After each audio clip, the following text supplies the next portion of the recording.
আমার home reels চ্যানেলে সকলকে জানাই অনেক অনেক ভালোবাসা।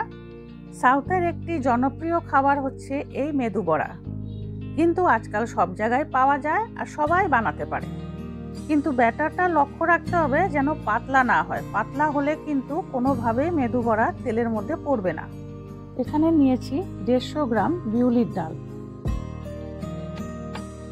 জল দিয়ে প্রায় 2 ঘন্টার মতো ভিজিয়ে রেখেছি। বিউলির ডাল কিন্তু খুব তাড়াতাড়ি সফট হয়ে যায়। এবার সম্পূর্ণ জলগুলো ভালো করে ছেঁকে নিয়েছি, দিয়ে দিচ্ছি মিক্সিং জারে সম্পূর্ণ ছেঁকে নেওয়া বিউলির ডালগুলো। এখানে আমি একটি ছোট্ট ট্রিক্স ব্যবহার করেছি, 2টো আইস কিউব দিয়ে দিয়েছি মিক্সিং জারে। আইস কিউব দেওয়াতে মেদু বড়াগুলি কিন্তু খুব ক্রিস্পি হবে, আর কোনো রকম জল এখানে ইউজ করিনি। এই ট্রিক্সটা ফলো করলে মেদু বড়া ক্রিস্পি হবেই। খুব ভালো করে পেস্ট করা হয়ে গেছে। একটি কাচের বাউলসের মধ্যে আমি মিক্সিং জারের থেকে পেস্টগুলো উঠিয়ে নিচ্ছি। এবার বিউলির ডালের ব্যাটারের মধ্যে দিয়ে দিচ্ছি পছন্দসই সবজি। 2 চামচ গাজর কুচি দিয়েছি, 1 চামচ ক্যাপসিকাম কুচি, আর দিয়েছি 2টো কাঁচা লঙ্কা কুচি। পরিমাণ মতো নুন দিয়ে দিয়েছি, 4 ভাগের 1 ভাগ হলুদের গুঁড়ো দিয়েছি 1 চামচ চিলি ফ্লেক্স, হাফ স্পুন গোটা জিরা, 4 ভাগের 1 ভাগ হিং দিয়েছি। এবার স্প্যাচুলা দিয়ে খুব ভালো করে মিক্সড করে নিচ্ছি। যত ভালো করে মেশানো হবে তত কিন্তু মেদু বড়াগুলি ফ্লপিও হবে। এবার গ্যাস ওভেনে বসিয়ে দিয়েছি কড়াই, দিয়ে দিয়েছি পরিমাণ মতন রিফাইন অয়েল।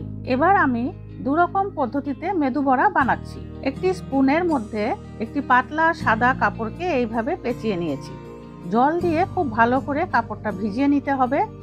তারপরে এইভাবে ওপরে দিয়ে দিচ্ছি সামান্য ব্যাটার, মধ্যেখানে একটি হোল করে দিচ্ছি আঙ্গুলের সাহায্যে। এইভাবে স্পুনটা উল্টো করে তেলের মধ্যে মেদু বড়ার ব্যাটারটা দিয়ে দিচ্ছি। আরেকটি পদ্ধতিতে করছি।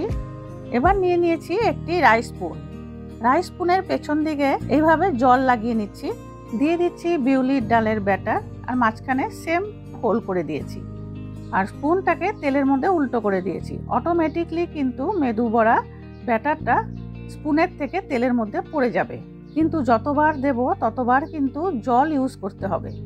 খুব সুন্দরভাবে কিন্তু মেদু বড়াগুলো ফুলেও গেছে আর বেশ ক্রিস্পিও হয়েছে। এইভাবে এক এক করে মেদু বড়াগুলো আমি বানিয়ে নিচ্ছি, আর খুব ভালো লাগে তখন বানাতে। এবার একটি সাম্বার প্যান বসিয়ে দিয়েছি, দিয়ে দিচ্ছি 1 স্পুন কালো সর্ষে, বেশ কিছু কারি পাতা, নেড়ে চেড়ে একটু ফ্রাই করে নিচ্ছি। দিয়ে দিয়েছি চাটনির মধ্যে। এখানে চাটনিতে কিছুই দেইনি, কেবলমাত্র টক দই আর পুদিনা পাতা দিয়েই চাটনিটা বানিয়েছি।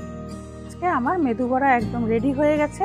এবার একটি সার্ভিং প্লেটে উঠিয়ে সার্ভ করে দিচ্ছি। এই মেদু বড়া আমরা ব্রেকফাস্ট, ইভিনিং স্ন্যাক্স যে কোনো সময় খেতে পারি। একটি লাইক দিয়ে সম্পূর্ণ ভিডিওটা দেখার অনুরোধ রইল, আর ভিডিওটি দেখার পরে কেমন লেগেছে কমেন্টস করে অবশ্যই জানাবে। আর আজ যদি কেউ প্রথম আমার চ্যানেলে এসেছো, প্লিজ একটা লাইক করে দিও, আর সাবস্ক্রাইব করে বেল আইকন ক্লিক করে অন করে দিও, তাহলে নেক্সট ভিডিওর নোটিফিকেশন সবার আগে তোমার মোবাইলে পৌঁছে যাবে। তাহলে আজকের মতো আসি, আবার দেখা হচ্ছে আরেকদিন অন্য একটি রেসিপি ভিডিওর সাথে।